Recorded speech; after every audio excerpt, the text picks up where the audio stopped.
یو داسې درود چې د جمعې په شپه باندې ویل کېږي چې دا د زمانې د امام شافعي رحمه الله د مغفرت سبب ګرځېدلی و.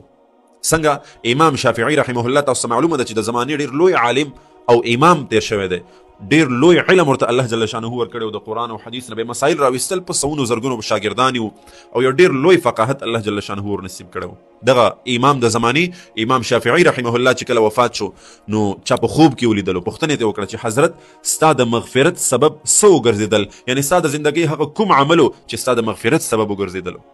نو امام شافعي رحمه الله ورته وایي چې بالکل زما خو ډېر ګڼ شمېر عملونه و، درس تدریس، شاګردان، قرآن حدیث، تبلیغ، بیانونه او ګرځېدل د دین دپاره او محنت کول، شپې ورځې سبا کول، خو وایي کوم عمل چې زما د مغفرت سبب وګرځېدل او زما بیړۍ پار کړه، وایي هغه دغه درود پاک و چې ما به د جمعې په شپه د دې ډېر کلک اهتمام کولو، نو وایي په دغې درود ویلو سره الله جل شانه زما مغفرت نصیب کو.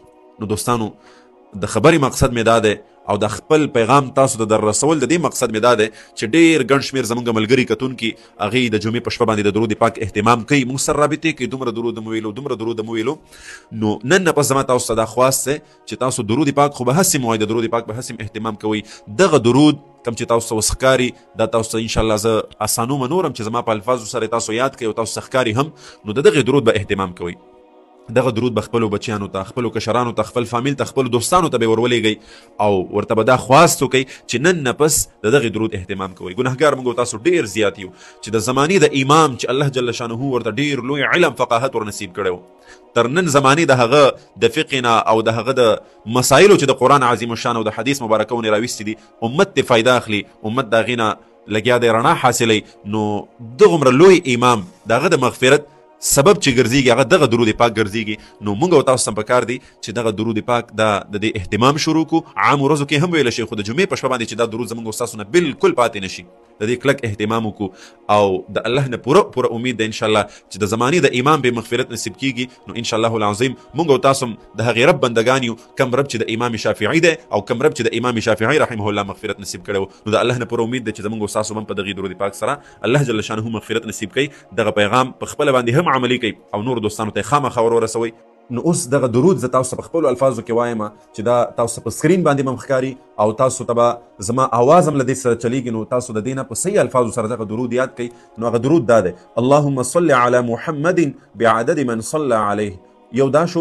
دویم ورپسې دی وصل على محمد بعدد من لم يصل عليه. او دریم نمبر دی وصل على محمد كما امرت بالصلاة عليه. او ورپسې څلورم نمبر دی وصل على محمد كما تحب ان يصلى عليه. او پنځم دی وصل على محمد كما ينبغي ان يصلى عليه.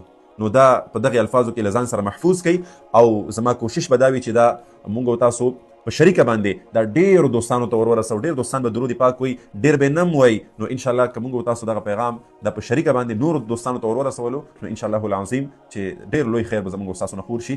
خو دغه کم 15 حصې درود چې ما تاسو ویلو دا په صحیح الفاظو کې یاد کړئ، دا نه چې تاسو په غلطې طریقې سره یاد کړئ یا ټکې مخکې وروستو کوئ یا الفاظ غلط کوئ. نو ډېر کوشش به دا کوئ چې تاسو په صحیح الفاظو سره دا درود یاد کړئ. الله دې الحمدلله زموږ آنلاین کلاسز شروع شوي دي. که چېرته تاسو خپله یا خپلو بچیانو ته په خپله نګرانۍ کې آنلاین د قرآن زده کړې په خپل کور کې ورکول غواړئ نو همنن زموږ سره اړیکه ونیسئ. دغه زموږ د واتساپ شمیره ده. زموږ په اکیډمۍ کې تاسو ایډمیشن کولی شئ. الحمدلله زموږ په اکیډمۍ کې چې کومې زده کړې دي نو هغه ټولې اسلامي زده کړې دي، قرآن کریم په ناظرې سره، په حفظ سره، په تجوید سره، په ترجمې سره او دغه رنګې نورې اسلامي چې څومره زده کړې دي، مونځ دی، دعاګانې دي، حدیثونه دي، ورسره د اودس د غسل چې څومره هم ضروري اسلامي مسایل دي، دغه ټول د هغې زده کړې کېږي. نو